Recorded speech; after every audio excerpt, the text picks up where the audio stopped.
All right, greetings everyone. Happy January officially. I'm going to call this meeting to order. Let's establish that we have a quorum beginning with a roll call vote. Let's go the other direction.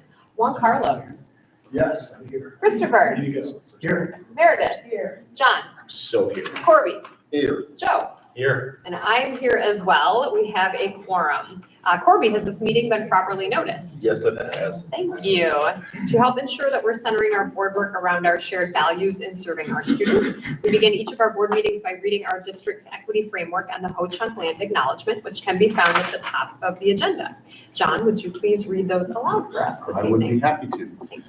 In the Verona Area School District, our mission is that each student will acquire the knowledge and skills necessary to achieve their personal goals, thrive in a diverse global society, and lead a healthy, self-fulfilling life. To meet this mission, the Verona Area School District will ensure that every individual has access to the educational, social, and emotional support they need to feel valued and affirmed in their unique identities and experiences. We acknowledge that inequities and power dynamics exist in our system such that some individuals, on the basis of their identities, face barriers to accessing the opportunities they need to experience success. In acknowledgement of such, the Verona Area School District is committed to disrupting these systems of inequity. In our land acknowledgement, there are currently 12 tribal nations who call Wisconsin home, with the Ho-Chunk Nation being the primary group living around Madison. No matter where you are in the state, you are on the ancestral land of a tribal nation. As we begin our meeting, we honor the land upon which we stand. Thank you. Board, if you could take a look at the remaining agenda for this evening. Please feel free to surface any amendments, any questions. Otherwise, I'd accept a motion to approve the agenda as presented. Thank you, Meredith. Is there a second? Sorry. Thanks, Juan Carlos. All those in favor of approving tonight's agenda signify with aye. Aye. Any opposed? The agenda has been approved. So our next agenda item is School Board Recognition Month. And even though this is a school board meeting, I'm not really very comfortable taking the lead on that.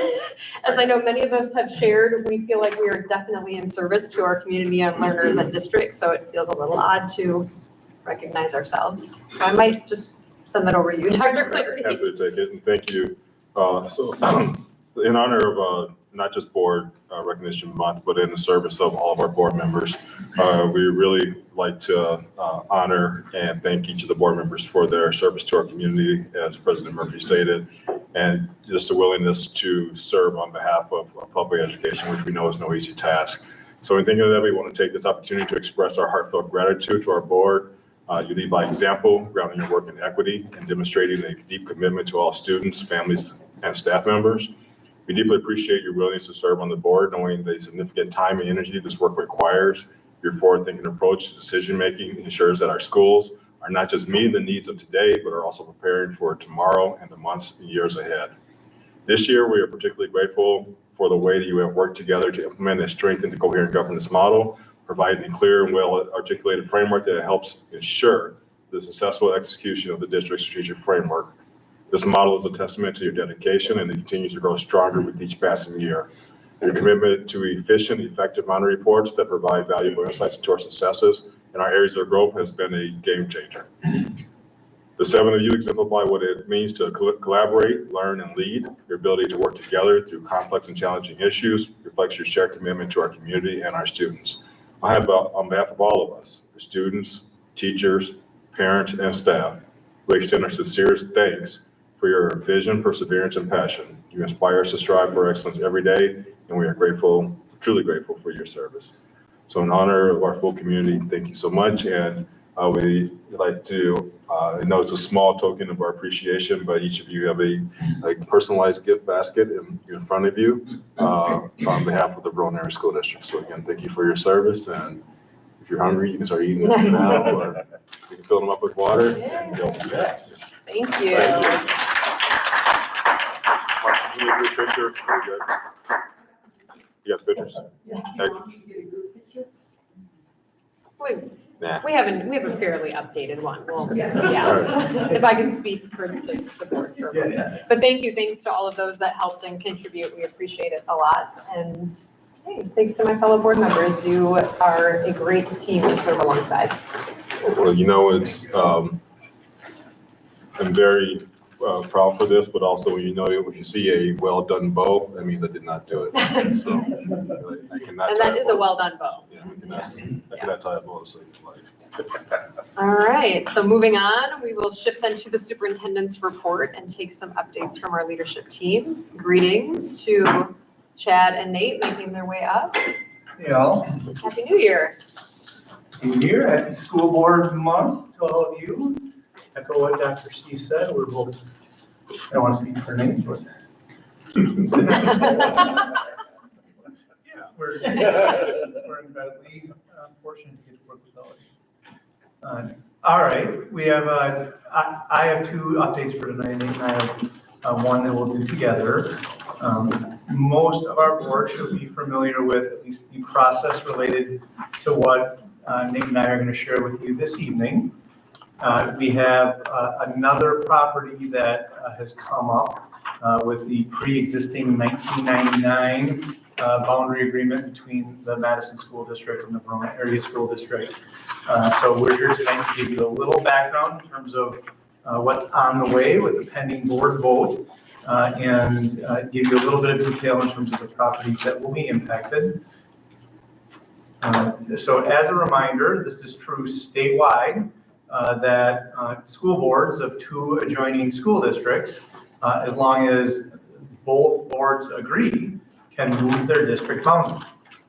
And in both 1994 and 1999, the MMSD school boards and the Verona Area School District Board came up with a number of parcels, many of which were undeveloped farmland that at the time agreed to essentially most of the time these boundary agreements come in a way that a school district can swap property value lots of times for either students or students who will be coming in terms of developed property. And that's what happened back in 1999, 94 and 99. Home Depot, as an example, used to be part of the Madison Metropolitan School District. Home Depot doesn't send us any students, but it's in our tax base and was part of that boundary swap that happened back then.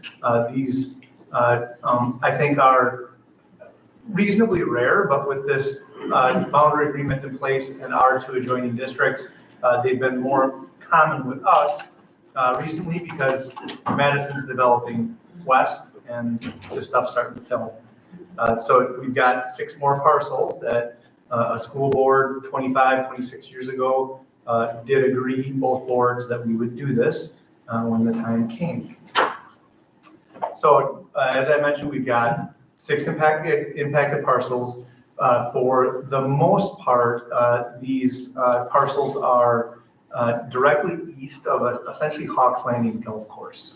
And if you make your way down that road to the right, there are bulldozers and earth movers taking shape right now. And this will eventually be a Viridian home development that will, in the end, undoubtedly produce property value and students for the Madison Metropolitan School District. For the time being, there are no students that live in any of the impacted parcels, which makes this boundary swap a little different than the one we did a year ago, where there were a number of students that were impacted and families by this transfer agreement. So this should be relatively straightforward. So we outlined in the form of a map the parcels that will end up coming through. And if you're familiar with the area, it's kind of Midtown Raymond Road are the big chunks of what were farmland and now will be developed property. Those are really the 5 big parcels, and then there's a 6th that we detailed on a separate map. So the acreage, by the time we're all in, is a little over 100 acres. We will be handing over to Madison Metropolitan School District, and we detailed those, all 6 parcels for the board. There will eventually be probably more boundary transfers as Madison continues to develop west. We included a map for the board to see in terms of other parcels that potentially could be flagged. All of the time, these are areas that get annexed into the city of Madison for development, and that's actually the trigger, the switch that is flipped for us to go through this rather legal process to have these have the boundaries shift for the Madison Metropolitan School District. So we did include that map, just so the board has a heads up. So the yellow are the parcels we're talking about tonight. The green are the parcels that eventually will go over to the Madison Metropolitan School District when they are annexed into the city of Madison. So this map's starting to get cleaned up as we've gone through a couple of these now, but there are both Middleton and the Verona Area School District have a few parcels kind of left that eventually will make the Madison School District boundary a little more complete and a little less hectic. Which I think in general is a good thing for kids.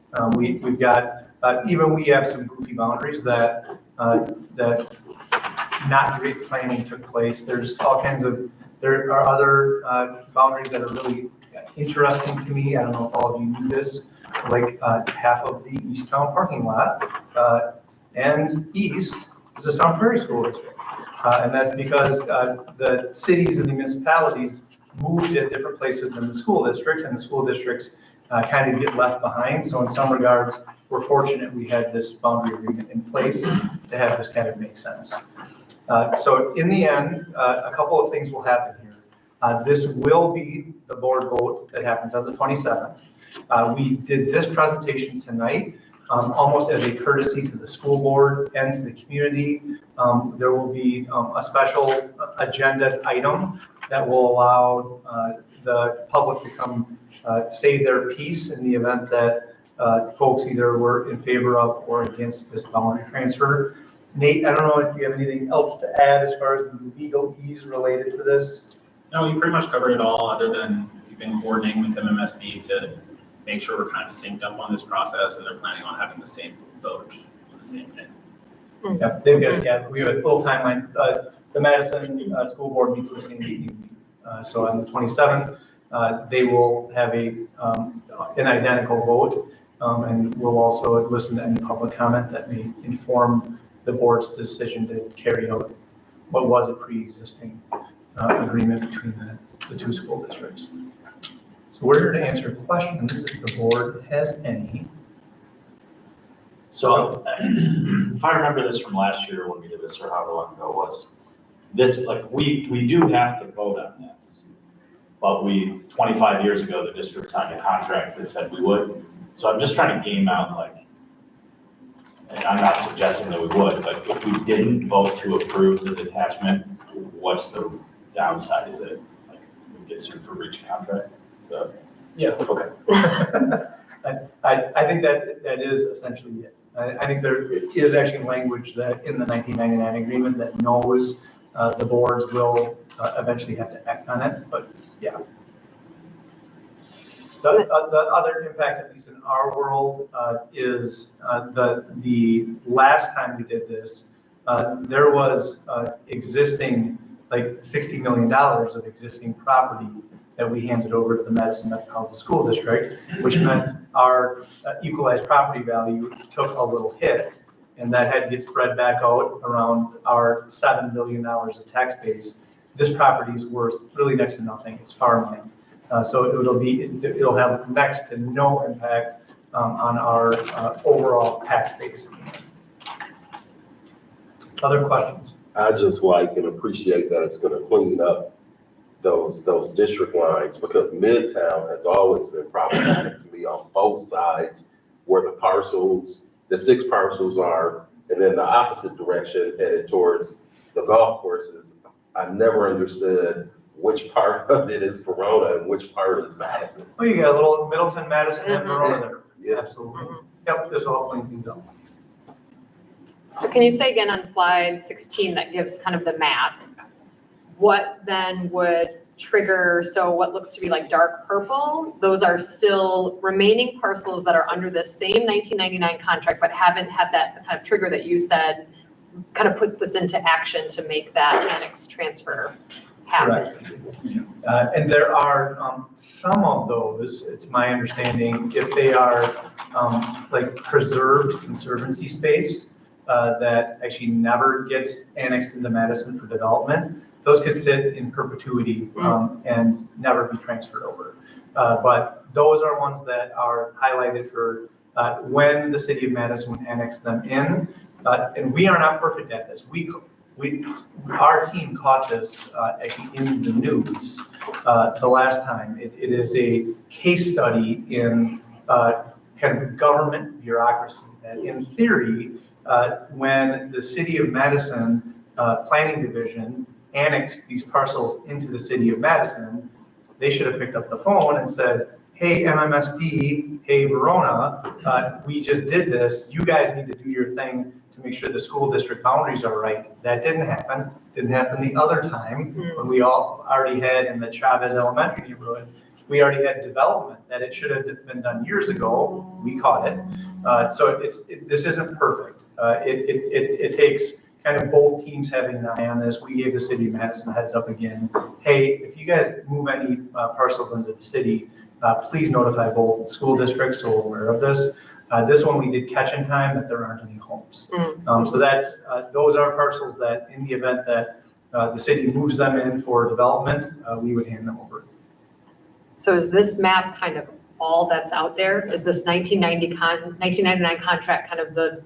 This is it. Okay. Yep. The other edges of our school district are clean. Yeah. And do not have any pre-existing agreements.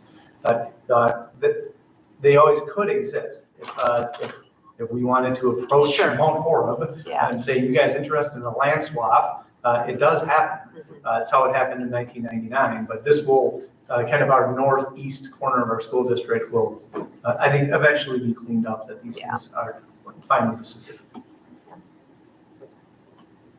Okay, so we'll see this again on the 27th then for a formal vote. Yeah, which we're certainly hoping is very straightforward for the school board. Yeah. These can get far more contentious. If this was a fully developed neighborhood with families who were entrenched in our school district, and you were making, and we had an agreement like this, we were proposing to you, these can get very heated. We actually don't foresee much public input on this because it's farmland that's going to turn into a housing development in the city of Madison. I assume some of these other parcels that in the future could get annexed looks like they might have people living in them. Do those people know that they're part of this agreement? I would say no, Because that felt true the last time, right? 100%. Yeah. Some of those green areas, like, I understand this is really not likely, but the contract says if they're annexed to Madison, what if they're annexed to the city of Verona? Then I would guess the contract would be null and void because we would not have met the criteria outlined in that 1999 agreement. Yeah, and John, you're right, those things also happen between municipalities, right? Yeah. Mm-hmm.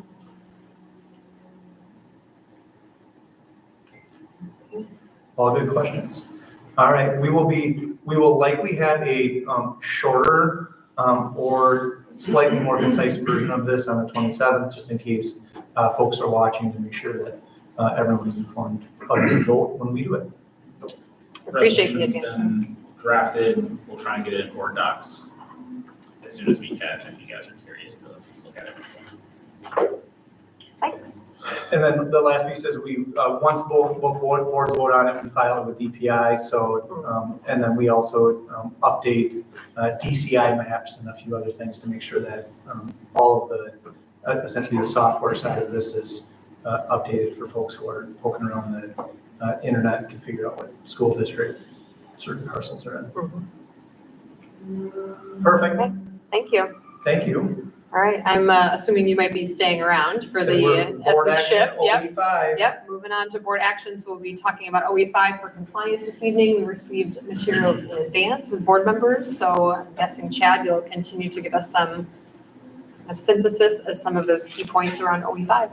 Yeah, so we did send out that video ahead of time. I think a couple of things we'd like to call out. I do believe, our finance team, including myself, takes pride in the fact that We do try to be as transparent as possible with our board and our community regarding all of our steps related to financial planning. The board has already received our financial planning documents related to the 25-26 projected budget and have kind of lived by, our foundational document of that 5-year planning document that has a lot of detail on it that I know the board's now very familiar with.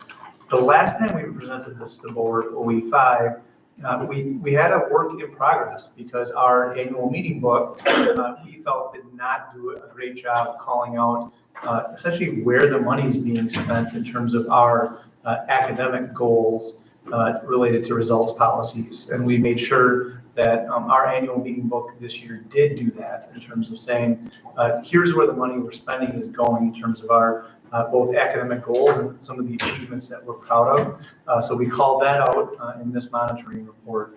Other than that, the things you'll see in this report are things that the board's very familiar with. The audit is called out again. Our 5-year planning document with assumptions that I think should now be part of our regular vocabulary when it comes to financial planning, all got detailed in this report. So I'm certainly happy to answer any questions, but this is this policy in my mind is essentially making sure that the board has enough information to make informed long-term decisions relative to our budget, and you have it early enough to know what's coming. Essentially, it's a no surprises document when it comes to how we interact with each other on an annual basis to set the budget. Certainly happy to answer any questions related to the monitoring report, if the board has any at all. And just a reminder to the community that there is access to the video as well for the community to view and see, and all the materials that we have access to, if anyone does. The video is uploaded on Board Docs tonight. I plan on doing a similar but more detailed video actually for our school community in the coming weeks.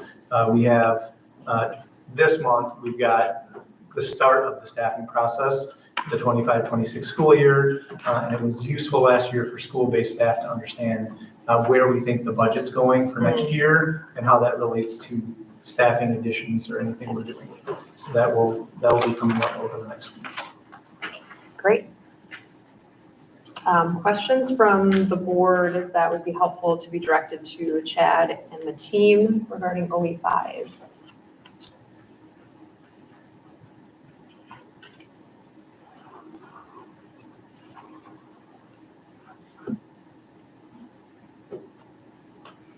I think, like you said, we've covered this. I appreciate the thoroughness year round That's right. Right. to get to this point. We know where we're going and we know where we've been.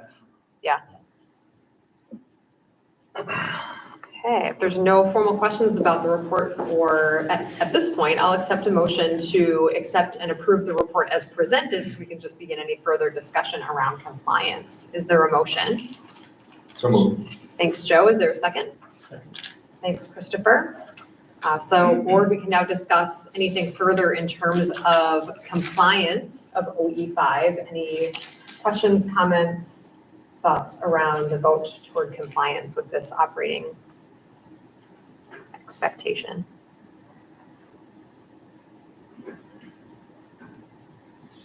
My only point again is I'm surprised when you kind of see things in the news about finances getting away from boards because we get so thoroughly updated about financial matters in the district.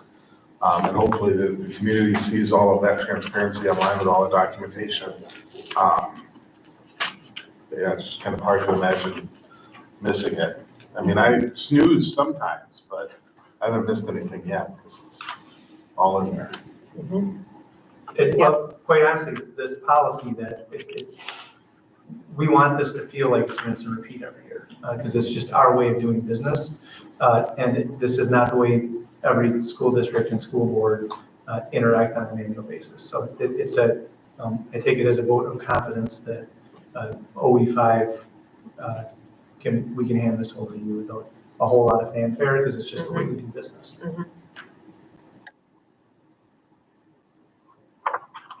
Okay, well, board, there is a motion from Joe and a second by Christopher. All those in favor of approving OE5 as in compliance as presented signify with aye. Aye. Any opposed? Okay, it's taken. Thanks so much Thanks, for your everyone. time. All right, moving on to board updates. Anything specific around communications, board members? We are voting on detachment on the 27th. So this That's was awesome. kind of a heads up FYI, which was, yes. There is tentative language that was written in the slide, but we will take our vote on the 27th. Thank you for clarifying. Yes, again, any board updates that I'm missing, general updates or otherwise? I'm having an awesome time In general, in general. today in 2025. It's a great year so far. Thanks for sharing. Yep. All right. If you want, just for public knowledge, for the Wisconsin State Education Convention, and we are very proud that many board members will be in attendance, so that will actually be a quorum place for that, and I'll go into quorum notice given that with our delegate being in place and the members attending and co-presenting as well. Yep. That will be noticed as a site. Okay, thank you, Lori. I see that note. Thank you. All right, well, we'll come back to some other pieces on future agenda items as well. But we'll shift then, if there's no other board updates, to public comment, which I do have one that was sent to us in writing. So I will put some voice to this that was sent in from a parent from Sugar Creek, Yasmin Lopez, regarding police presence in schools. Why police presence can disproportionately impact kids of color. As a mom, I want all kids to feel safe and supported, but the reality is that police presence doesn't impact everyone equally, especially kids of color. Instead of feeling protected, many children of color feel targeted, judged, or even criminalized in places that should nurture them, like schools. It's heartbreaking to know that Black and Latino kids are often seen as older or more threatening than they really are. This bias leads to harsher treatment for minor mistakes, things other kids might get a warning for. I've seen stories of children being arrested at school for something as small as a disagreement. These moments don't just disrupt their education, they also send a painful message: you are not safe here. Over-policing affects kids' confidence and mental health.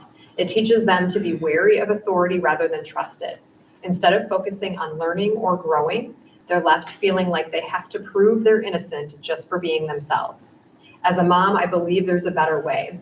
We need more counselors and restorative programs in schools, resources that help kids thrive instead of labeling them as problems. Every child deserves to grow up feeling valued, not judged.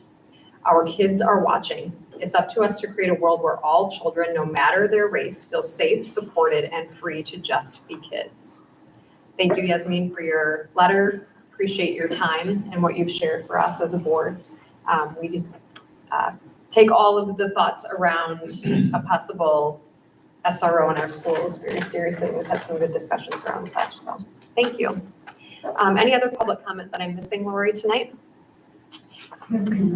Okay, so we will be shifting then into board workshops. So just a reminder, board, we have a couple of topics as just kind of headers for discussion, but there's no kind of formal presentation necessarily attached. We'll get a couple of kind of notes and places to start dialogue around with the support of our admin team. So I think in order to really, again, highlight the fact that we're not in presentation mode, we're not in board action mode, truly in discussion, we'll do a bit of the rearranging of our space and shift to that. So we'll take just kind of a little pause here. We'll mute the meeting and we'll do a little rearranging.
Okay, thanks for that pause, rearranging.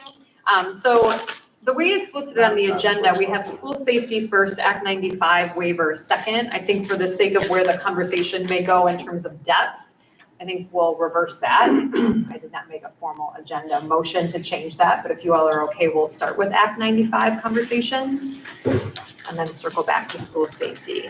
So as previously mentioned, we're not in presentation mode, we are not in board action or vote mode, but this is a couple of topics that I think the richness of this board and what we can surface in terms of insights can be supported by what our admin team is brainstorming around. So I believe, Amy, you might be helping us ground in some of the Act 95 pieces.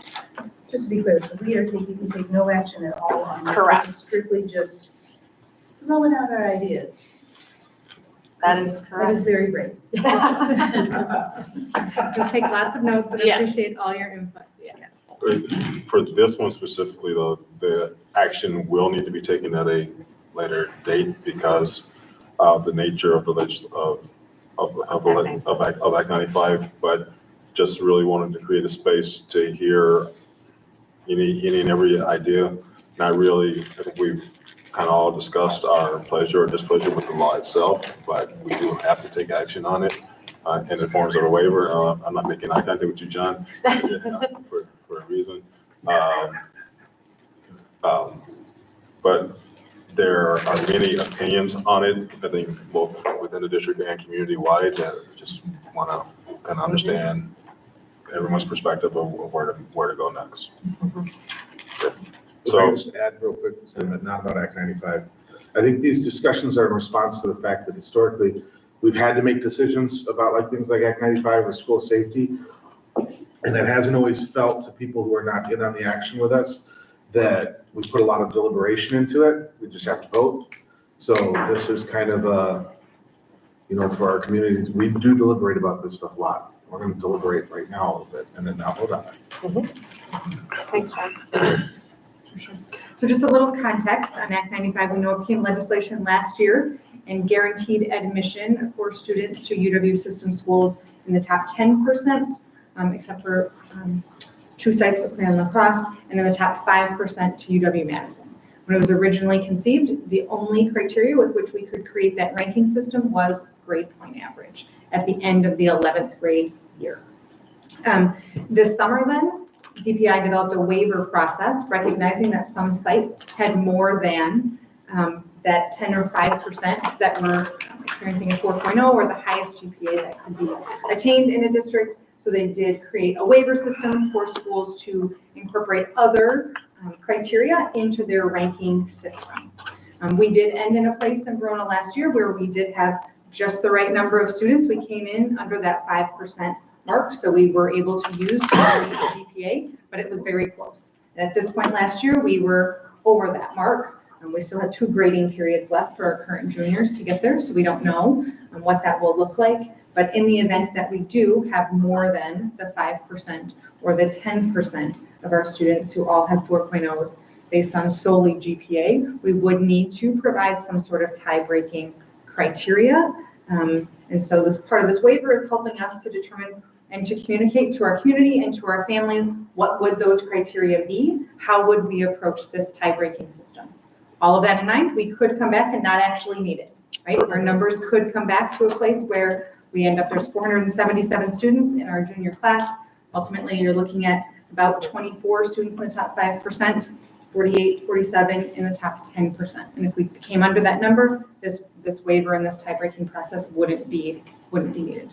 correct. And just to clarify, if we had to make a decision today, we would be over the number of students that have a 4.0. So the only thing that would bring us to a place where the board would not have to utilize a waiver is if I believe 23 students fell below the current 4.0 that they currently have. So there's really a likelihood that we are going to be over 5% after the next 2 grading periods. Yeah, But then to the point you made prior, we have to submit what our criteria is going to be correct. to DPI in advance of having to use a tiebreaker. So this discussion will then feed into what those actual criteria will be that will be submitted. That's correct. Okay. And what we've linked here in the slide for you is by no means what needs to happen, but we always look to what admin rules or what policy already exists. We have an academic excellence award that we provide and have for years for our students. That's admin rule 434P, and that does set some criteria for how we go about selecting those students and what the tie-breaking process is there. So it starts with GPA, then it goes to ACT score, composite ACT score specifically, and then it goes to total number of credits earned. So again, those are just some criteria that are already built into an admin rule that we have. We certainly would not have to make those the same criteria for Act 95, but that does already exist within our system. We also named and we know that other area districts are also grappling with the same idea of a waiver and are exploring many other possibilities as well for figuring out how we would move forward with breaking any ties that might exist as a result of being above the top 5 or top 10%. Any questions or clarifications any board members have just on Act 95 or kind of just the status of the frame of the discussion, just to make sure that's all clear. Are we allowed to, as one of the criteria, to have students like withdraw themselves from consideration? Because I have to imagine there's at least a number of students with 4.0 grade point averages that aren't interested in the UW system. Is that possible or legal? So like a voluntary opt-out from consideration kind of a criteria? The waiver lets us waive like different parts of the statutory language, so it'd be kind of tricky to keep that. I see.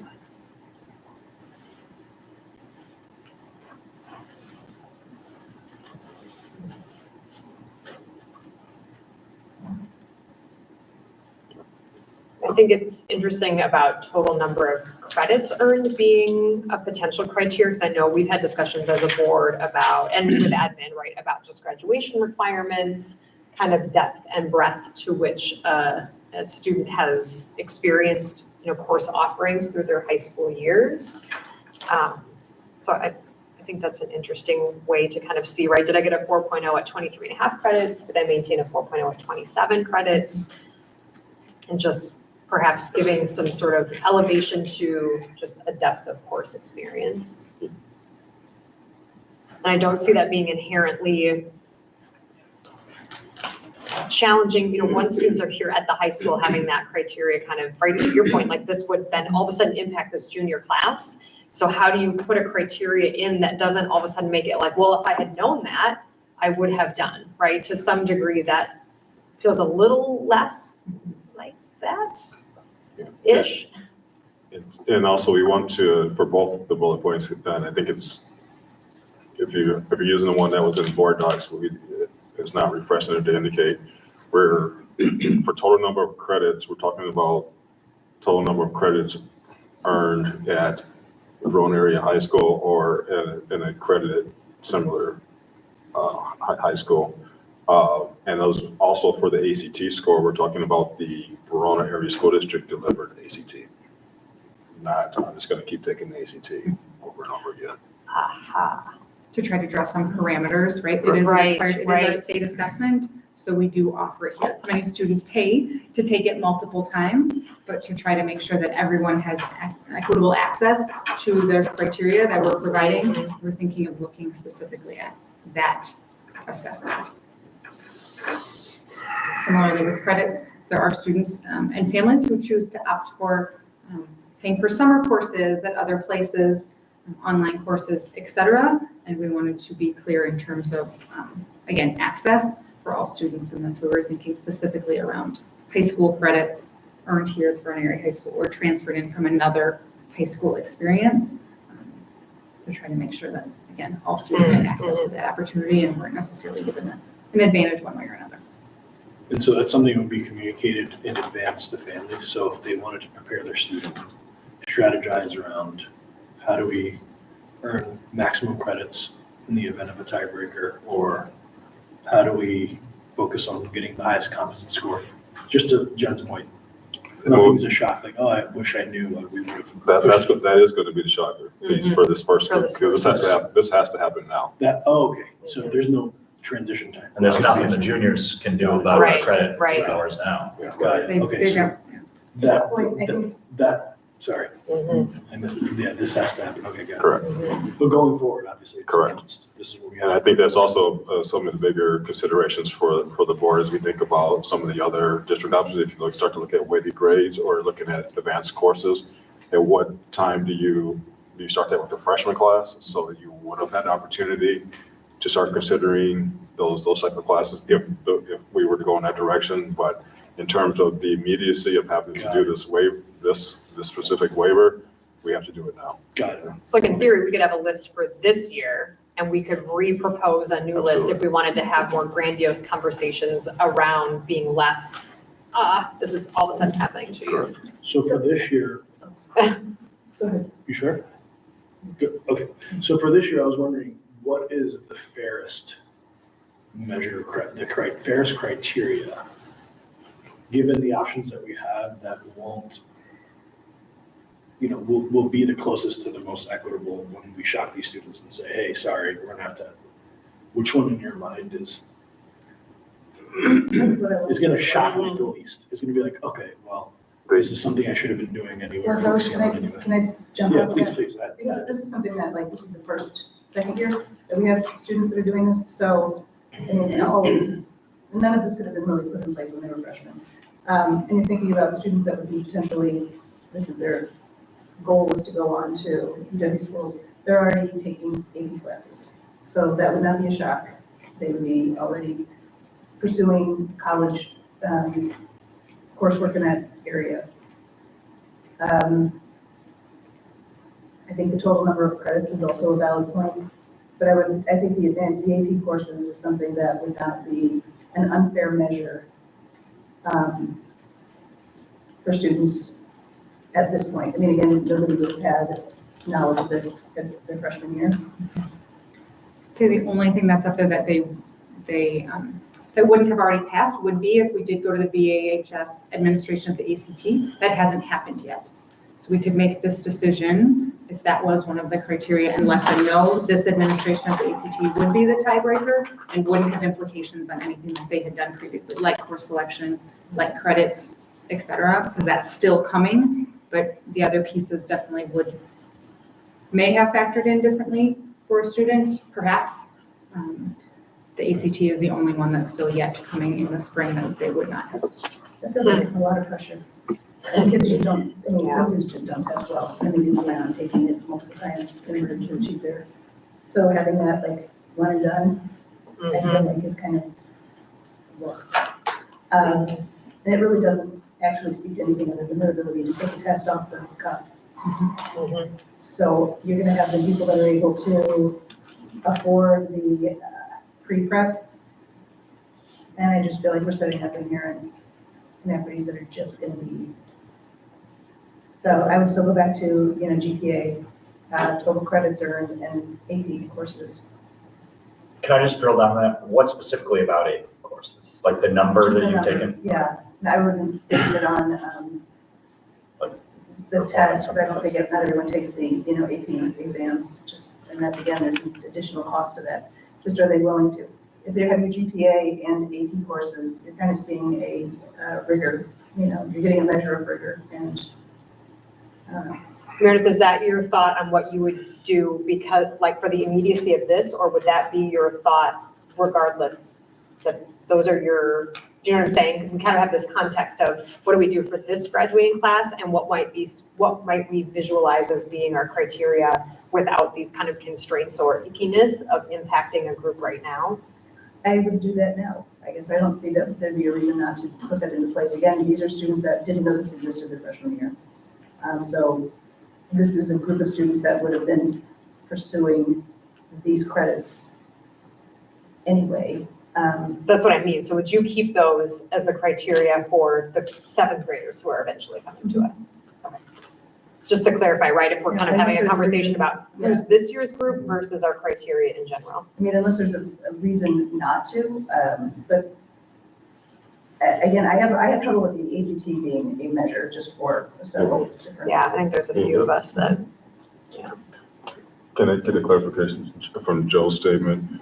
You said the number of AP courses taken, you mean passed with a certain score? No, that was the clarification I was asking about. Are we saying just the raw number of courses enrolled in or the AP, the score on the AP? I mean, I think that the credits are, if they fail the class, they're not earning credits, but if they pass the class, that's. If they fail the class, they're not. I doubt they'll be in the 4.0. Precisely. Yeah, I mean, yeah, but not the exam. But would it just be the AP? Because I mean, we have other advanced courses besides just advanced, like AP courses. Dual credit. Yeah, Right. But if they're and some AP students aren't on a track where they're necessarily interested in learning about AP English literature or something. I think if they're looking to go to UW Madison, they're gonna be taking courses as a matter of requirement, you're not getting in otherwise. So I have an overarching question about Act 95 that a parent asked me 2 weeks ago that it kind of stunned me and I didn't know the answer to. And what he asked me was, he said, he has a problem with Act 95. And I said, what's the problem? He said, so UW Madison is supposed to be the flagship institution of the state of Wisconsin. And I said, okay, whatever. And he said, once you get admitted there, you should be able to choose any of the UW systems from there, that there shouldn't be a difference between UW Madison. Once you're guaranteed admission to UW Madison, that should grant you admission, guaranteed admission to any of the UW systems. Is that not how Act 95 is working right now? Is there separate guaranteed admissions to the other UW systems, like Madison versus Whitewater versus Oshkosh versus? There's tiers, yes. Okay. There's GPA tiers. And that's what he was saying he has an issue with, that if you meet the tier to get guaranteed admission into UW Madison, because of the institution it is, that should guarantee you admission to the other UW schools. So if you're in the top 10%, you go to any UW Any system of them, school. correct? If you're in the Okay. top 5%, you go to UW Madison. Direct ed, you can go to UW Madison. So technically, if you're in the top 5%, you would already be in the top 10, so you should be able to go either way. Okay. Direct admit, right, which also happened at the exact same time, does have really clear tiers. UW Eau Claire and UW La Crosse and Madison are not part of direct admit, Okay. which was a separate, families opt in, we send their information, and then they automatically, universities reached out to our now 11th grade students throughout the course of the summer to demonstrate or to, share their acceptance in those specific places. But that's another piece that's a little confusing for our families since they came at the exact same time. Correct. Mhm. Yeah. And there's a lot of confusion between direct admit and Act 95. Yes. Yes, there is. I have a question. Thank you. Yeah, for sure. Go ahead. No. The criteria for the Academic Excellence Award, is it basically those bullet points based on grade point average, ACT score, and total number of credits earned? And then you earn the Academic Excellence Award. How many students, out of curiosity, are basically set to earn that award? Yep, so the actual admin rule link is there. It does say the number of scholarships is determined based on the student enrollment on third Friday count. So it varies based on the enrollment. The current 11th grade class is actually one of our largest at 477. And the eligibility criteria go through, specifics about being enrolled the last 4 semesters, et cetera. These pieces are really just the tie-breaking procedure. So they look at GPA first, similar to Wisconsin Guarantee, but if they have to break that tie, then that's when they would go to ACT and total number of high school credits earned. Per the admin rule right now, it says 7 semesters of high school study. Wisconsin Guarantee is looking for us to come up with after the end of their 11th grade year, so not 7 to 6. And So then very you similar. earn the Academic Excellence Award. And these are for the Academic Excellence Award. Okay. Again, this was just a starting place for our team when we started thinking through what might already exist for tie-breaking procedures, but we're not at all, the board's not bound for these to become the specific criteria. We could certainly go in a different direction. And then we would have to make a decision, do we want to align the Academic Excellence Award with how we're approaching Act 95 or not? But this was a starting place for the team. So you mentioned that other districts are in a similar position of looking at tiebreaker criteria. Do you have any examples of what they're considering, other districts might be helpful as well. Sure, so some districts are exploring weighted grades. Okay. Some already had them, some are exploring weighted grades. Others are looking at advanced course credits earned, somewhat Okay. similar to what we're talking about here, but there's differences in whether or not they're looking at advanced placement, dual credit, honors, lots of different systems that different schools have for making those notations. Other schools didn't need to apply for a waiver or were far under that number and so aren't as concerned with it as we were given the numbers that we've seen. I want to echo an earlier concern about students who have a spot under any of these criteria that don't really want it because they're not interested in the university system. And then to Nate's comment about the nature of the waiver, that, you know, you're exempting yourself from part of the statute. So there's limitations about how creative you can get, right? Yeah, not to say that's impossible. We can try it, submit the waiver to DEI. I just don't necessarily see how it would happen. I have a question how To have it all done. that would actually help us eliminate, because I think a lot of people at the end of the junior year. That's what I was just gonna say, With their safety, you're not cutting that out. Right, this is the end of the junior year when they have to then commit and say, I'm not gonna take this. Yeah. I wouldn't. That's my thought. What do I? And to the criteria, just talking in general, I am so hesitant to try to create shifts in philosophy and practice in our district to surround criteria for Act 95. So like the conversation around weighted grades, we've kind of toyed with that on and off. I mean, that is a philosophical shift in how we do things as a district. So making that shift, you know, if other districts want to do that, great. I am in no desire to satisfy Act 95 criteria by doing such a monumental thing that I don't know that I fundamentally agree with. So how to have this conversation around this criteria, really recognizing that, you know, what we're doing in our district and making conversation points around things that we value, regardless of Act 95, I think is super important. But at the same time, the easiest solution cuts against the grain of what philosophically we stand for That's true in too. using these ACT scores. Yeah. And so, you know, I don't think we should change any philosophy in response to one exigent thing. But I don't think we should do the inverse either. So I just wonder if there's another, just thinking outside the box, if we have our equity framework, we're thinking about, you know, preparing our students to be global citizens and part of global society. Are there ways that we can evaluate that engagement with community and what students are doing beyond just their academic life, but outside of school, in connection with community, uplifting, like really seeing that framework in a living perspective and seeing our students do that. I think it's just something to consider. Like outside the box. counseling kind of thing? Or service. Service, I'm thinking service. Service hours. Yeah. I mean, there's things that happen, but I don't know that we can. It's like a video game, right? Like you accumulate like silver cord, you get like points and, you know, all this stuff. Like, I mean, it can get real formulaic and messy really quick. But, you know, are there intangibles?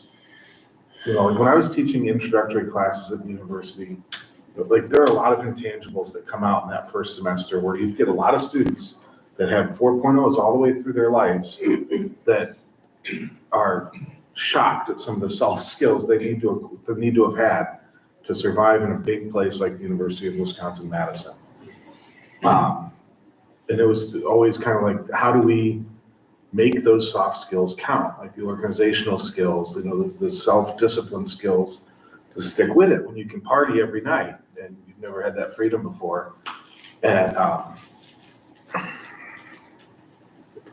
but it's a slippery slope, right? It's a very careful thing. I think, I think this is a dumb law and I hate it, right? But like, setting that aside, we do have an opportunity to, use the criteria that we're being required to establish to incentivize what we want out of our students.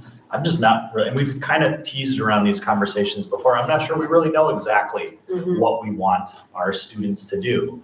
And then there's the problem of how you take that incentive and turn it into an objective ranking or a tiebreaker. Like, how do you incentivize service without then ranking students in order of who serves the most? You know, like, and that's the reason I don't like the law, but like. I also struggle though with just using this to incentivize. Is that the same thing as what will help somebody be a successful student at UW?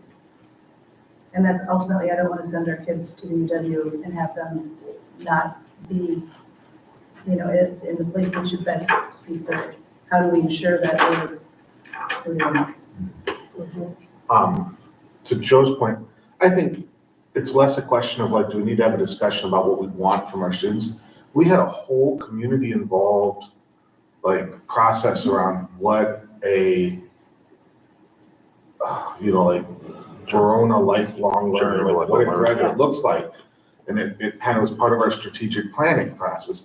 The question is, how do we take those, you know, 5, 6 criteria and turn them into quantifiable things that are legally acceptable as per the DPI, which is its own tricky thing, in a way that's true to our values then, or, you know, our frameworks.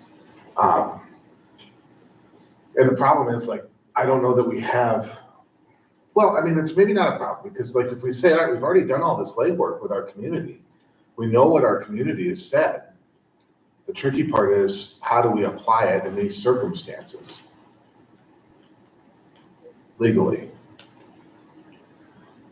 How many criteria do you have to submit? I mean, you can put whatever you need in the waiver. I think we're recognizing that we keep saying 4.0, but if we ended up, this could be a tiebreaker for students with 3.97 that are at the bottom of the 10th percentile, and we need to cut that off. So I think we were trying to make sure if GPA was tied, having at least 2 other criteria, the Academic Excellence Award essentially says, if they're tied on these other 2 criteria, it will be a drawing. So we would. Like a lottery, basically, if you can. Correct. So But it's yeah, it doesn't mandate a certain number of criteria that we would use, right? But we want to Essentially, try to saying you, hit the 5 or We can 10, have as many as we want, though. You're or saying. as many as we need. as many as we To need to get get to to the the 5% number and 10%. that's required by F95. But we don't know what we need until we actually, We know the number of students. So we know the number of students, but not the number of Correct. criteria that will eliminate enough students. Yeah, and how to like So what's that, test where's run. that sweet spot? that's what's Is it 5, 4, 3? I don't know. that's what's Do we know? tricky. Yeah. We won't until, right, Right. we don't have ACT scores yet. Total number of credits earned would be at the end of the year. So do we wouldn't want to know. say 5? I mean, what's the number? we wanna say?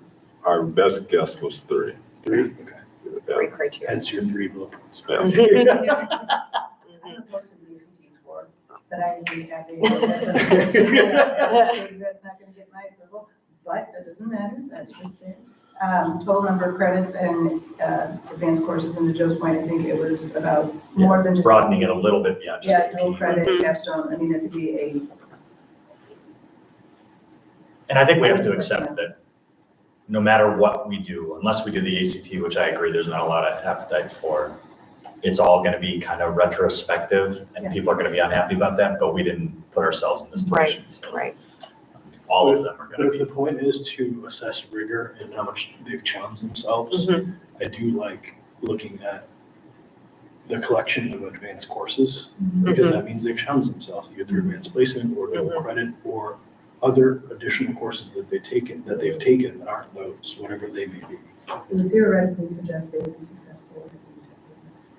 Well, and then theoretically kind of disaggregates how you earned your 4.0. I think, right, if grade point average is a criteria, I think disaggregating the establishment of that 4.0 seems to make sense by looking at rigor, however that maybe gets measured.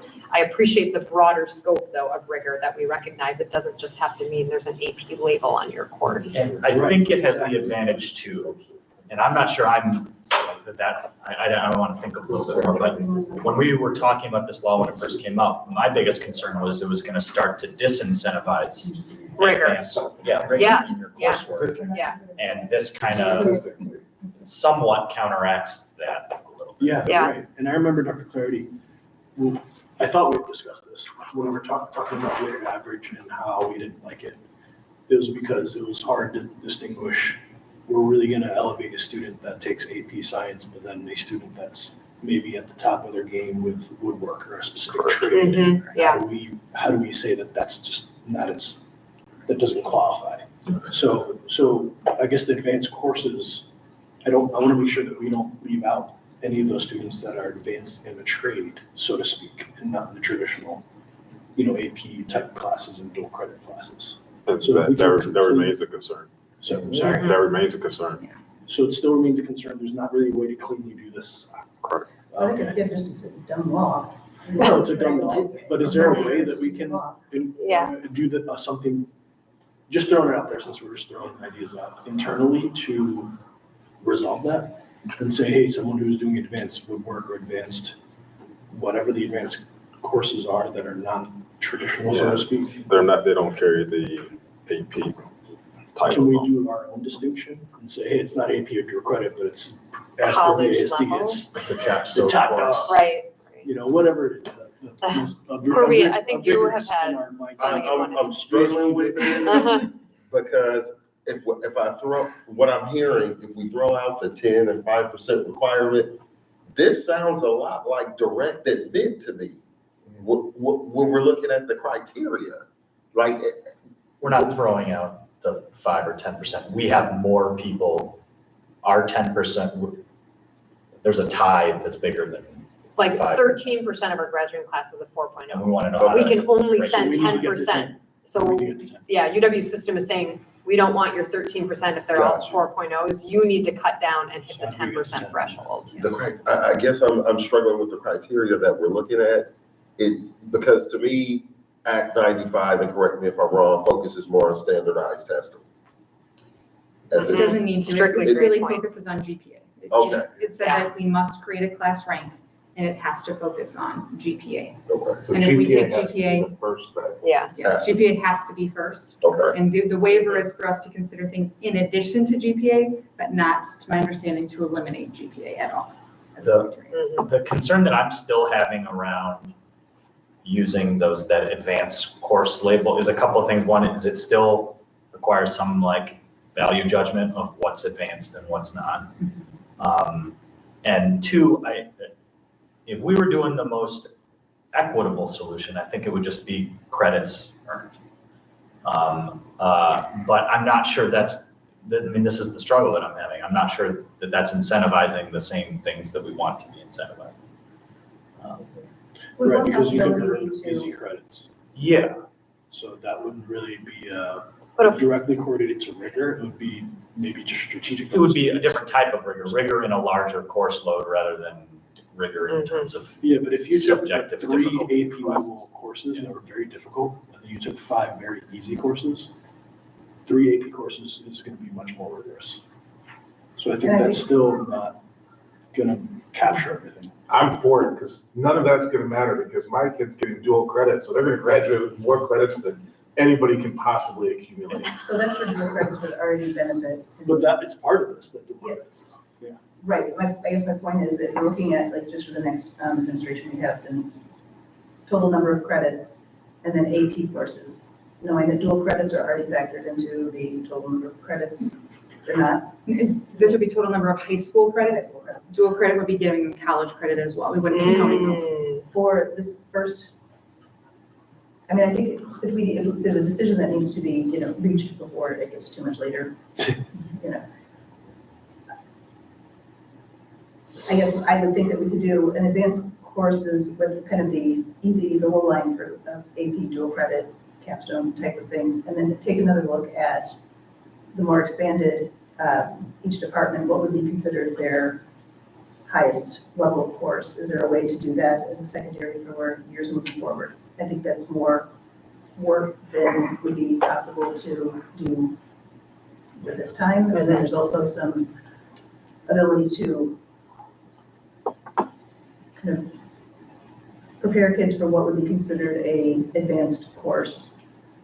I don't even know, does the high school do course numbers? I mean, in Graham's, course schedule, so he's, if he's in 700 level, we know that that's harder than a 100 level, or it's more advanced? Is there something that we can look at, different number levels, course numbers? I don't know how that would work, but that's again, maybe for the next iteration, but for this first iteration, keeping it simple. But I like where that's going, because if we don't like this rule because we think it can de-incentivize students from really challenging themselves, then I have to like focus on such a narrow scope to stand out and earn automatic admission. And our goal is to incentivize trying different things and excelling in areas that aren't recognized as per the current system as being rigorous or, worthy of, school credits or however you want to put it. I kind of like if there's a solution, that we kind of assign, this is the highest rigor in these different areas. And for scoring purposes, we're going to incentivize, reward students to continue challenging themselves, even if it's an AP course or dual credit course isn't part of that path, their journey, but they choose a different journey. We incentivize them challenging themselves in their respective path, using woodworking as an example, because that came up, right? So we wouldn't de-incentivize the person that has a gift in that area, in that technical area, trade school, call it whatever, do you guys get where I'm going? Yeah. We would incentivize it by introducing some kind of system where we say, hey, challenge yourself, because this can be a potential tiebreaker that earns you direct admission to the UW, even if you don't want to take the traditional AP courses or the dual credit classes. Well, in theory, I think what you're describing though is still weighting grades. That would be weighting grades. Yeah. I mean, that's the concept, right, of weighting That's grades. how you weight grades. And this is just me speaking. I can't prove this, but if you're asking me what my belief is the law was designed to push districts to weight grades. Okay. So that it's really. So it's the easy. So regardless Easy of whether it's weighting grades or not, we still have to do it. And what are we going to do? We don't have to do it tonight. No, but I think it's something that we done this year. And that would be. Or like our next board meeting. soon. Pretty close. The waiver application doesn't have a specific timeline. But I'm Fun. But We have to do it before, we have to get the waiver approved before we have to make the selection this summer, But right? to be fair, Yeah. for students Correct. impacted, we want to get it done sooner. Correct. Yeah, Especially if- yeah. Course They selection know is happening what's- at the end of this month. Oh, So if right. students are selecting their courses for next year and we're choosing something like total number of credits, it would behoove them to know that at this point, or if we're choosing something like advanced courses. And our course guide is already out. We have not necessarily in our course guide defined advanced courses. I'm looking at intro or metal fabrication, which is a dual credit course, and it's labeled a 158 level. Right, so the course number is not necessarily indicating for a student that that would be an advanced course, and we haven't denoted that in the course guide that they already have. So that's, I think, going back to is it a two-step process where we have what criteria we use this year, and that can then be already commonly understood advanced coursework with kind of tasking them with each department to kind of figure out. I don't know, I mean, if it ends up being weighted grades, again, none of this seems like fair, so how do you create fair criteria with a unfair premise? And that's my main takeaway. Like, the reason I don't like weighted grades is I don't like us making value judgments if this class is worth more than that class. Right. Yeah. And similarly, like in some areas like math, it's easy, Algebra 2 is more advanced than Algebra 1, but especially like in the arts or in music or band, it's not so easy to say this is the more rigorous class and that is the easier class. They're different. And how do you weight those? How do you give more value to one than another? And is that really what we want to be telling our students? So then how do you square that with criteria for this? And that's why I'm more leaning towards, let's just punt and say the total credits. Total credits. And that's where I'm so curious, like for this group, how filtery does that get? And How much of a tiebreaker would it be to Probably not enough. be at that criteria? That kind of may not be an indicator of rigor at all. I just think you can kind of gain that, but I mean, any there's of no it, perfect- any of it There's you no can. perfect system, I know. Yeah. There's no perfect system, I just think. Perfect. If you were taking an AP class as a freshman and you wanted an open hour because of the rigor of that course, right? You technically lost a partial credit, but you had a harder course on the I flip mean, I'll side. tell you, So, one yeah, strategy you for could, me, there's, I'm fluent Spanish speaker. That is how I racked up AP credits, additional credits. It was hard for everyone else. It was easy for me, my GPA. And I know the system. I was like, I know what I have to do to help myself out, right? So, nothing wrong with that, maybe. I'm just using the knowledge that I have to, give myself an advantage, but it's with these, I don't know, there's no win-win. It's just, with this credit thing, you can also play that game. It's just, you're looking at a course load, what's the easiest way for me to rack up credits and get that 4.0, boom. And now I didn't necessarily get the education we intended to provide you, and the experience we intended to provide you, but great, you got into, automatic admission to Wisconsin, UW. That's my concern. But this is why we're talking about it, because there's no perfect solution, right? My hope is that you guys. it's good to have the dialogue. Yes. But this is one we do have to look at, right? Yeah. Not today. No. Yeah. Can I just ask a more forward-looking question, not to muddy the conversation about right now? Can we use criteria that are, like, if they're weighted or whatever, that are like extracurricular based or co-curricular based? I'm looking at you, Nate, sorry. But like, it doesn't have, like, everything that we're talking about right now is your GPA, but then also like, well, we got test scores, but also like your credits, your things, those are all like in the classroom. You can. You can? So I think if we go into a larger discussion, or even right now, if we have a quick and dirty one, but a larger discussion, it's worth asking, like, when we went through this whole strategic planning process where we got community input, which, like, again, is really important in a decision like this, we have criteria for a lifelong learner that came out of that process. The question is, how can we apply that fairly and equitably in this circumstance that, meets the standards of the law, but like this outlines what a lot of people like thought in our community would be a successful student. And it doesn't lend itself to Act 95. So like I said, it's more of a forward-thinking question, but like we have 9th to 12th grade criteria for collaboration and self-awareness written in paragraph form. So maybe the question we ought to be asking is like, how is that something that then can be reflected in how we then go through and rank students? Is that tied to credit hours? Maybe, personal growth somehow is, I don't know, you could make an argument there. Resourcefulness, I don't know, like you could tie some of these metrics to those, but I think that as a board, if we're looking for a longer term solution that complies, we have something of an obligation to reference the strategic plan that came out of our community in doing this. So I'm pointing at my computer because I have it up because I'm in this conversation. And of course, all of that still lying under the umbrella of a 4.0, which is the fun thing about it. Right, but like a 4.0, where you're like Alongside, contribute, so like one of these is like community involvement's in here a little bit, like a 4.0 with a silver cord, is one way of showing that community involvement. Are there other ways? Sure. Depending on which group you participate in. So yeah, That's what Chris was saying. right. just, So I have somewhat new guy, I'll use the new guy card. Thinking back to Seattle Public Schools, one of the inequities that we saw that was glaring was around advanced placement. So students that got into advanced placement, once you got in, you were in. There was never a way to really come out, and we had no students of color in advanced placement for the entire city of Seattle, which was like this preposterous, right?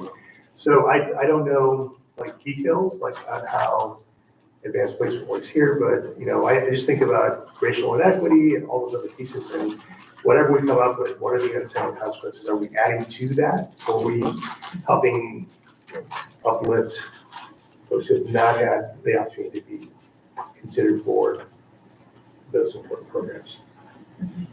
And I don't know, you can talk to me afterwards and give me more information, but this is a perspective that I remember working on in Seattle. I feel like we've looked at statistics in our own district that show an inequity in advanced placement along similar lines. So yeah, it's not. There have been ongoing It's conversations awful. for a long time about access to AP and what does that look like and what barriers do we have structurally and trying all sorts of different things to kind of, so it's, yeah, there've been a lot of iterations and conversations trying to address just that for a long time. Not to muddy the waters, but just something to think about. Is it giving you, the team, something to kind of consider? Any final thoughts from board members? Certainly, if the discussion is feeling flourishing, but I'm feeling like the energy is kind of to that point of it's so big, we understand it's so big. I appreciate the thoughts that everyone has surfaced. Nate, do you have something? One final thought for me is like, it's my view that this waiver has to be applied for each year. So, and what you're voting on, whenever we actually decide on a plan, is the actual waiver application. So each year, you decide that whatever you decided, or Janet decided today, didn't work, you'll have another crack. Yeah, so we can literally be making a waiver for this year and come back to this, see how it even plays out with the student body that we have. I'm gonna ask a crazy question. If we, yeah, you sit next to me, I don't know why.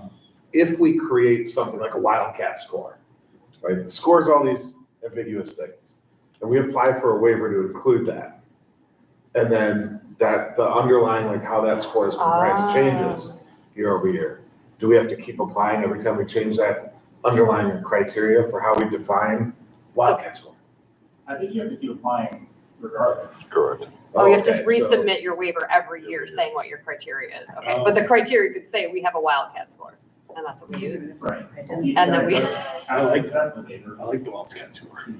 but to the point of like helping students understand, that doesn't help students understand. If we contrive something It's a great that idea, means so we get nothing, sued. so, yeah, we need to also help our That's how I students, roll. yeah. It sounds like Yeah. John's volunteering to be the one who assigns wildcards. I give All myself right. 10. Great. Any final thoughts, anything else, Amy, that would be helpful for you? Just, I mean, I understand the premise of a wildcat score, but, and if we're thinking about how we actually practically use it right now, there's the 3 bullets that are already sitting up there. So are we also going to change the administrative rule? Because this is how we currently determine who gets scholarships towards the very universities that we're talking about.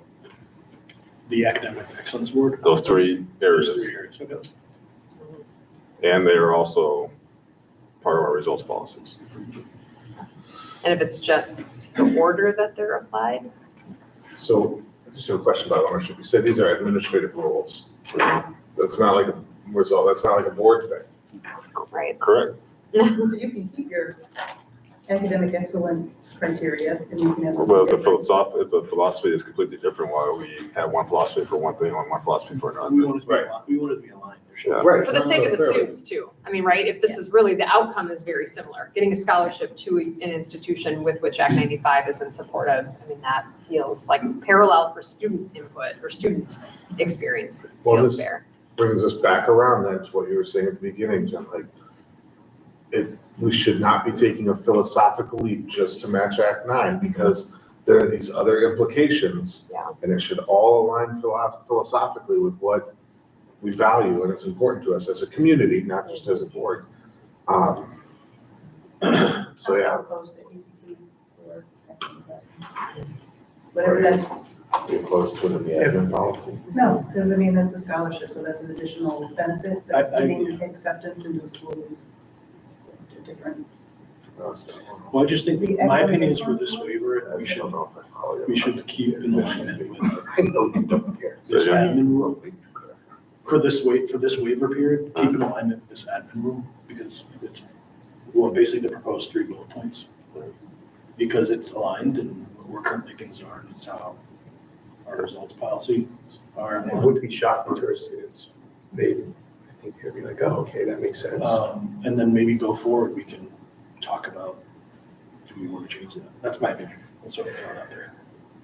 My only request would be to maybe change the order of the criteria. That's what I was just suggesting, right? Yeah. Just can it just be Flip flipped? flop, flip bottom. Yeah, that credits would be But I first and don't- ACT second. I don't have a full grasp of the implications of doing that. Right, I think or this is what why that it's an means for admin action rule. filtering. Yeah. Yeah, Is that easy to flip? Okay, it's easy to flip. Okay. And what that this would is the do. composite X score, it's not like the writing portion. It's a composite. It's just, sorry, the composite, yeah. I would like to earmark and consider the community engagement side of that later on as we move forward. well, and we used to talk about graduation requirements. I mean, there's so many interweavings with so many topics that we've kind of had these grapplings around that, again, to have some sort of synergy around all of them rather than everything being sidecarred also And feels. for families and students to be able to plan and predict and to Yeah. know Yeah. what to expect. Yeah. Right, we already know that our current freshmen have Act 60, which requires financial literacy, so they'll already have 0.5 more credits for that class coming up. And so to help them begin to plan and chart out their 4-year plan and their journey to know what to expect will also be important for our students. Okay, yeah, transition. Let's transition. Yeah, before I another say quick, another light board workshop topic for a time. So I'm going to turn to Dr. Clarity to again give us just a frame for this discussion because there's been conversation in some of your advisory groups for Dr. Clarity, especially given recent happenings in Madison. Yeah, so just in terms of timing, the staff advisory, parent advisory, and student advisory were all happened the Wednesday, Thursday following the tragedy and happened on the Monday at Abundant Life. So obviously we switched all of the original agenda points. Ironically, December is the time that we bring our staff advisory and our parent advisory together in one large group. It's usually more celebratory. Obviously, nothing to celebrate during that time. And our focus was really about school safety and just wanting to get some perspective from our caregivers in those spaces, as well as just being transparent about the amount of inquiries, either through email or direct calls to central office or to different buildings about promotion of additional safety measures for our schools. Some of those things did include things that went to the level, and I'm gonna use the term metal detector because that's the way they are articulated. As you don't do the research, we know that metal detectors, as we think about them, are not what we're actually talking about. We're talking about weapons detection systems that are more the AI generated ones, not the beep and clear your pockets and do the whole thing that older metal detectors used to think of. So in the slides that I have in front of you, I did put together themes that allowed the voice of all the groups to be here for our board as you consider just our discussion about what is our overall philosophy about our next steps, if any, in school for school safety. I just want to be able to quickly present those to you before I turn it back for discussion. So, beginning with our students, really, they really talked about the need for transparent and inclusive communication, and there were already some adjustments at the high school. Really, our high school voices really resonated that our messaging goes directly to families in the moment.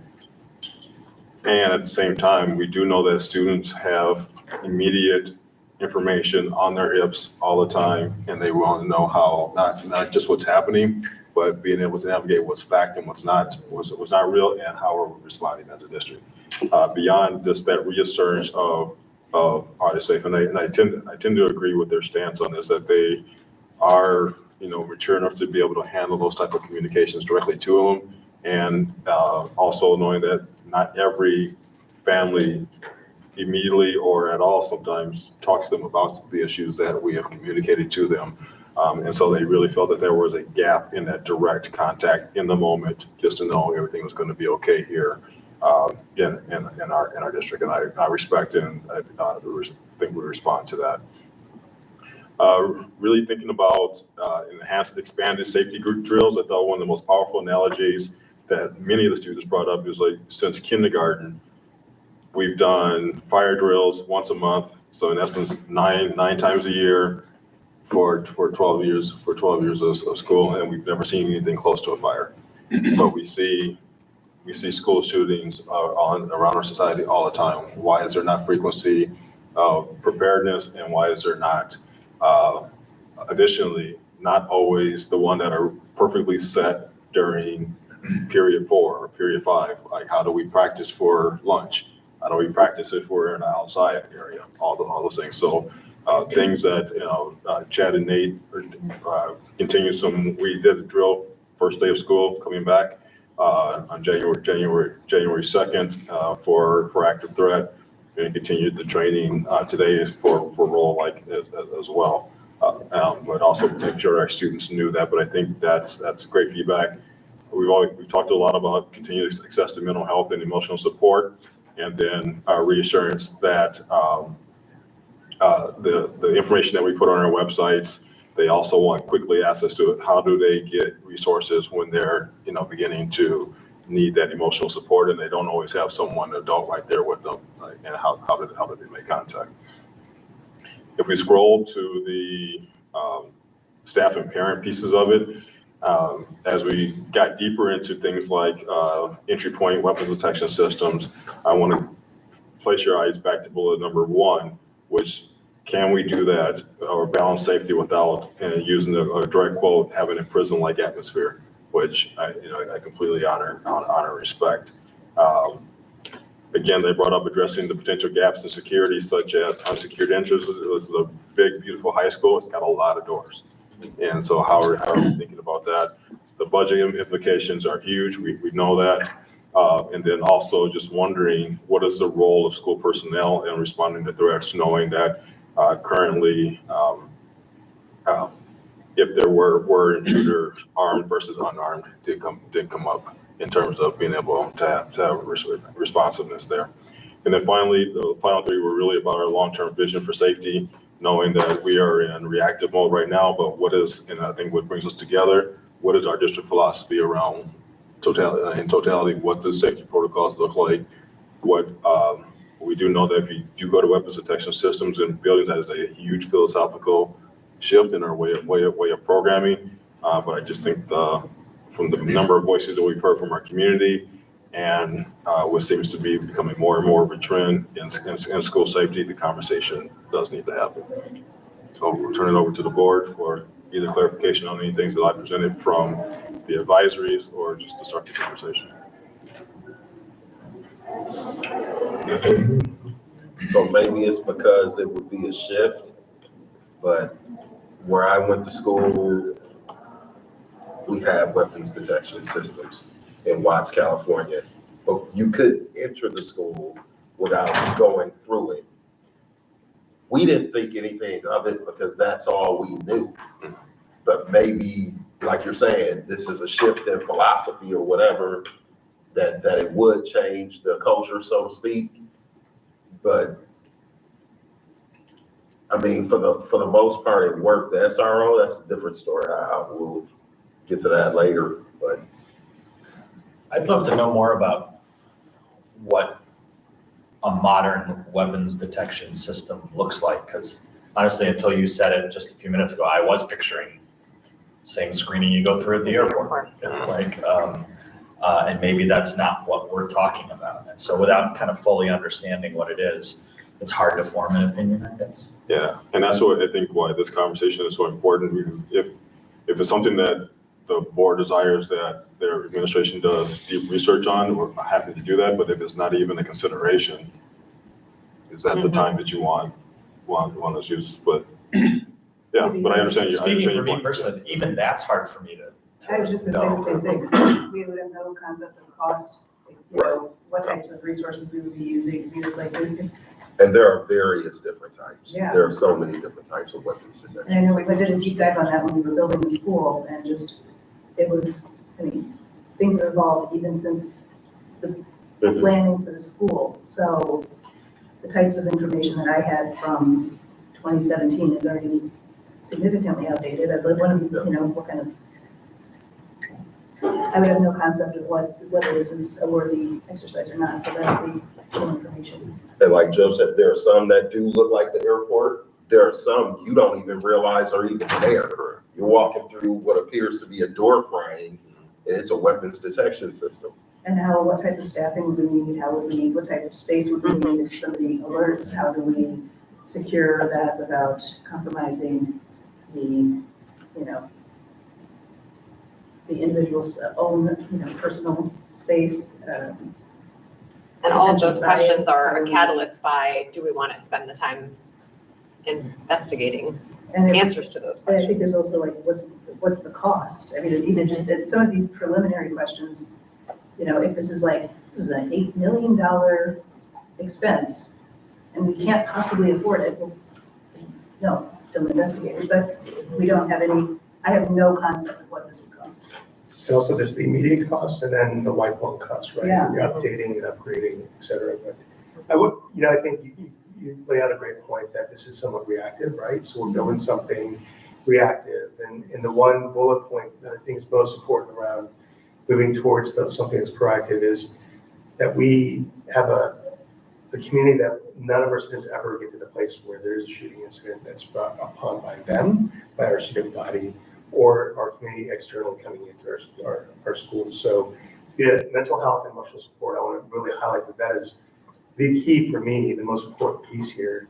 You can build all those safety structures and everything else, but if you don't have that one piece, it could be for naught. I mean, I just want to really reiterate, oftentimes we often overlook that part as being critical, and I think we just need to really put that focus there as well.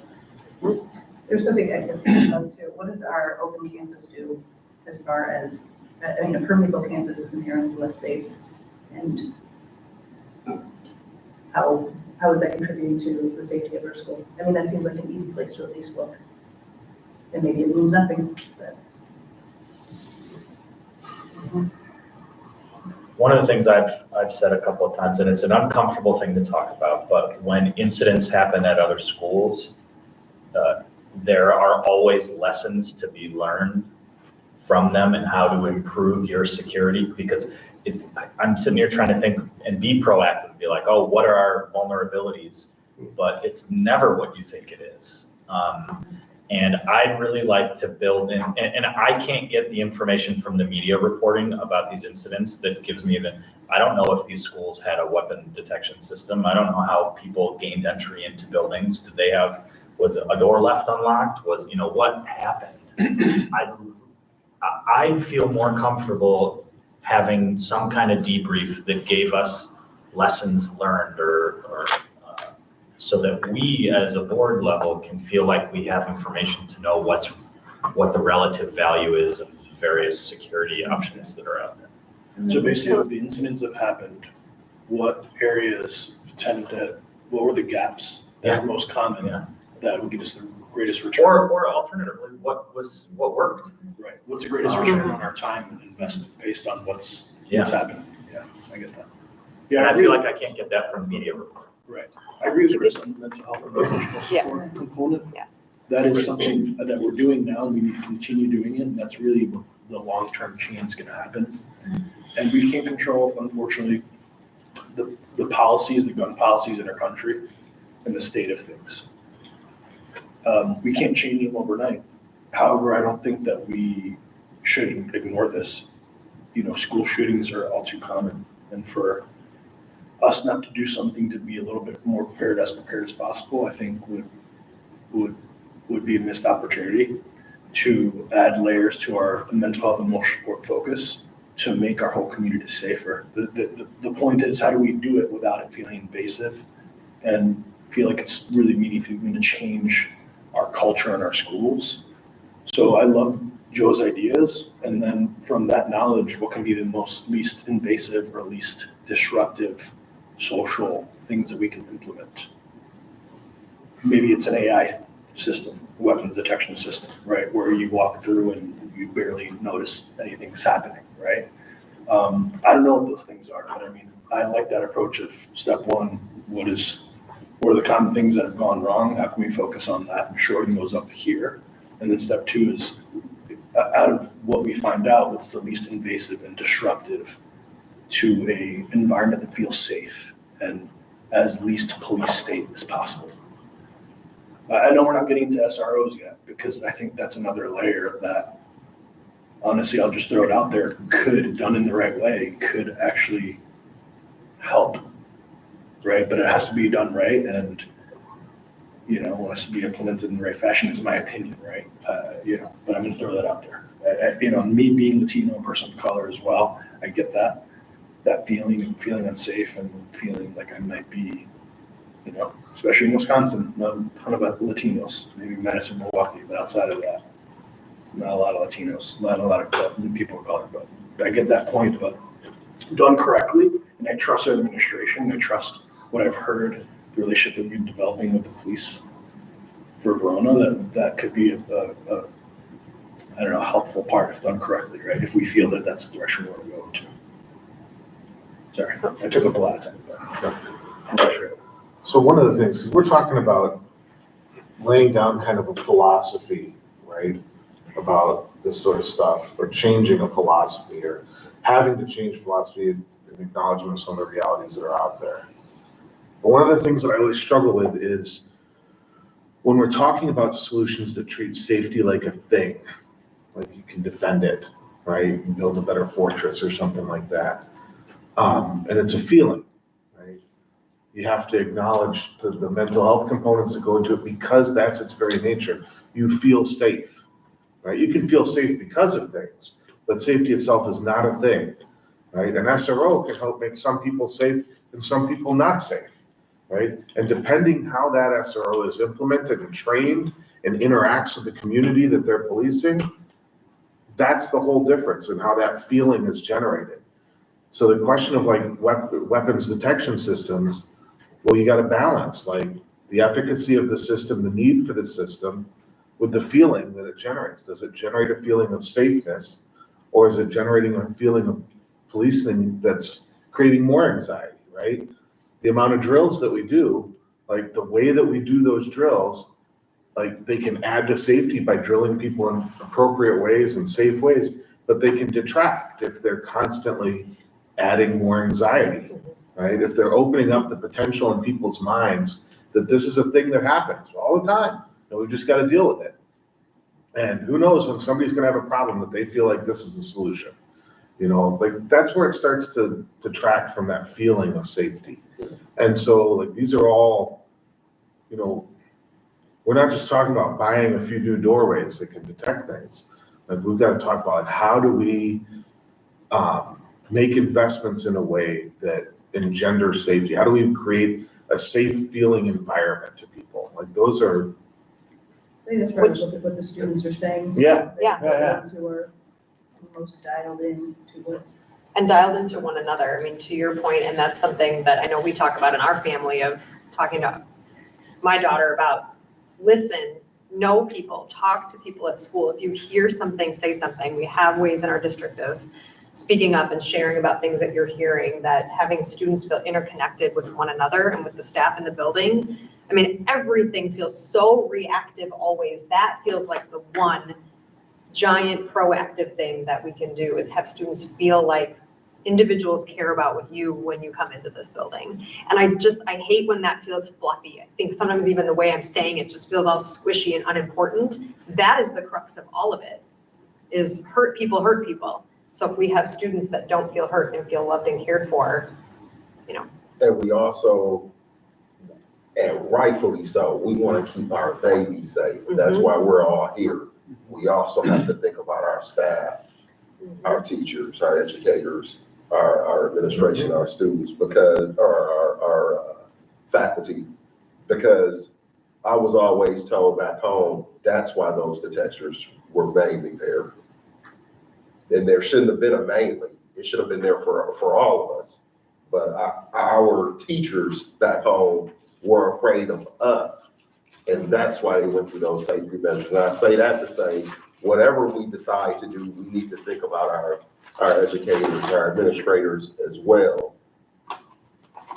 When we look at Abundant Life as a perfect example of all of it coming to culmination. Everybody equally needs to feel safe. Right.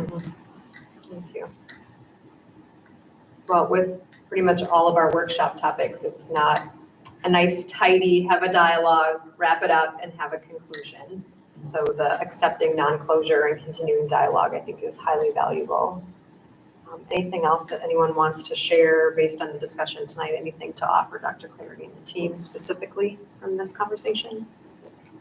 Just for clarification, I get just more of a question, and doesn't have to be a vote or anything, is exploration of what things could look like a reasonable next step for me? I think so, like a very preliminary investigation. I would say if you think it is, then bring it to us. I don't know that we have enough information to even decide if that's how you should spend your time. That should be if you feel like this is something that is a meaningful step, then we would support that, I think, or I would support that. But I don't even know that we have enough information to, I mean, it could be. I think it's important, because it's important to the community, for us to have continued conversation with a little bit more context, even if it's something that ultimately we don't think is the right direction. I think we should have more open conversation about it.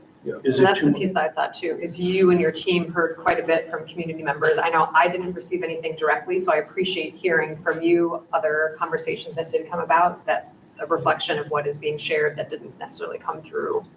And you have a huge advantage because there were people, part of your parents advisory group were actually on scene there. Yeah, first Kind of under their first responders. responder. So those gaps that, Yeah. that Joe talked about, they actually spoke to that. yeah, that's great. And again, it's not, maybe I shouldn't have framed this, just, what I'm trying to help us all understand is that our community needs to hear us talk about this. That's why I put it as a topic today. It's crucial that they know we're having these conversations and not kind of waiting, like, wait and see. So I mean, so are we saying that the next steps is explore what we think are the top areas to look deeper into that will make us safer? Discuss if we agree on those areas, and then say, yes, let's go deeper in specific areas such as AI weapons detection, such as an SRO, such as anything else that comes out of that. Because I just want to be clear on what the next steps are. Because I would love to hear, I think the first step would be to hear what those gaps are. I would agree. What the administration thinks Yeah, that is the areas of focus. And then us discuss those areas of focus and then try to narrow that scope. Because if we give them a long list of 10 items, that might just be way too Based on much. speculation. Based on speculation, yeah. So I think we just need to drill down a little more, highlight things, drill down further, and then narrow down. That makes sense? Yeah. Mm-hmm. Got it. I just want to, it feels like this conversation has gone toward,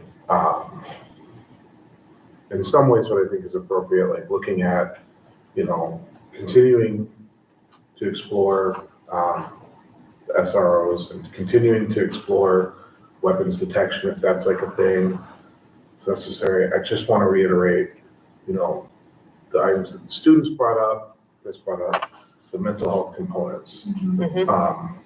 We already know that getting the appropriate amount of mental health supports probably costs well more than $8 million. And it's just so much more need than funding. So kind of as we go forward, we're looking at these physical investments, but also what sort of supports are we also? I just want to make sure it's not getting lost. I would like to say one thing, and I think, Joe, again, I'm going to keep coming back to what you said, talking about each situation, and maybe that's something done in closed session, because I know I have some information that is not public, and I would like to bring that out, but I'm not going to do it sitting here, and because it's not mine to share, but it is something that's in the back of my mind, and I'd like to talk about what were the situations that contributed to other tragedies. How do we then look at all of the things that we have going on to ensure that, because I do think it comes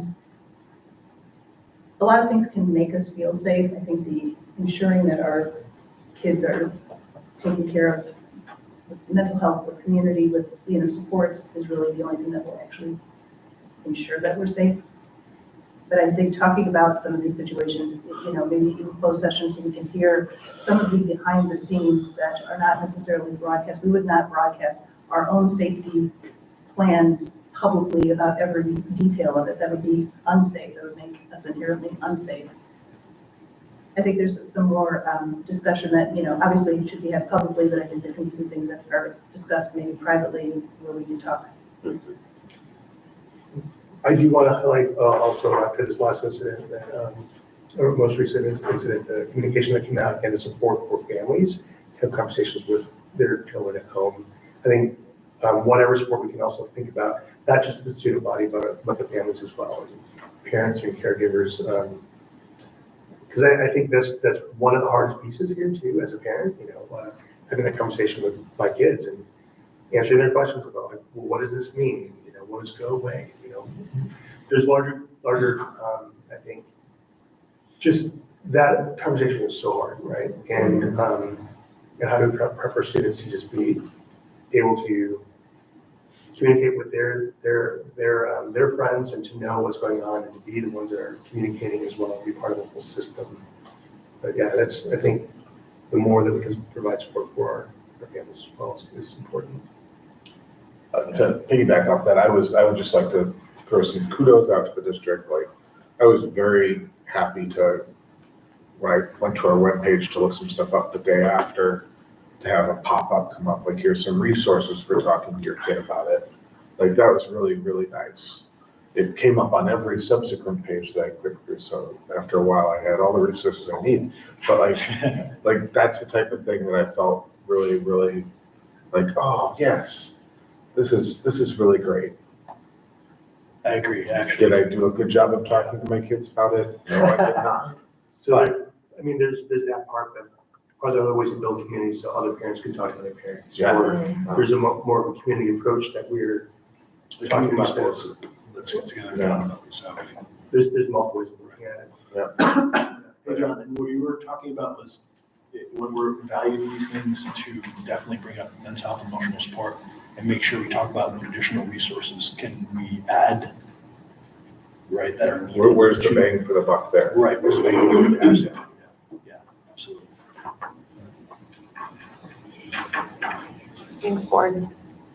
Admin. Not a That's fun or good. easy I know, conversation. but Just so. to Dr. Thirty's point, this is the point of, I think, having this time, right? To just be able to voice, have the dialogue, so the community can hear us reflect and share with one another about how we're thinking about the district. Okay, well, we'll wrap up workshop time for this evening. So traveling back to the agenda, we are technically at superintendent's consent agenda, so please make sure you've taken a moment to look that over. Are there any questions? Hearing none, superintendent's consent agenda is approved as presented. Similarly, with board consent agenda, please make sure you've looked that over. Are there any questions? Okay, hearing none, the board's consent agenda is approved as well. So just a reminder again, future agenda items. Tomorrow is the deadline for filing signature papers to run for a Board of Education seat. I'm seeing thumbs up from Christopher and Joe that have filed their papers. You need to be to central office by 4:59 p.m. tomorrow, so Lori can accept your items by 5 p.m. And then board January 15th, the next Greater Dane County Consortium gathering. I believe you all received a Google form invite from Mount Horeb District. So if you do intend to go, please fill out that form. Perhaps loop Lori in directly if you do intend to go but have not voiced that explicitly, so we can, again, acknowledge if there's possible quorum, and so Mount Horeb can have an accurate head count for meals. Am I missing anything about the 15th, Dr. Clarity? No, thank you. Okay, and then again, convention coming up at the end of January and our upcoming board meetings. Anything else on dates, future items that are forgotten or worth mentioning?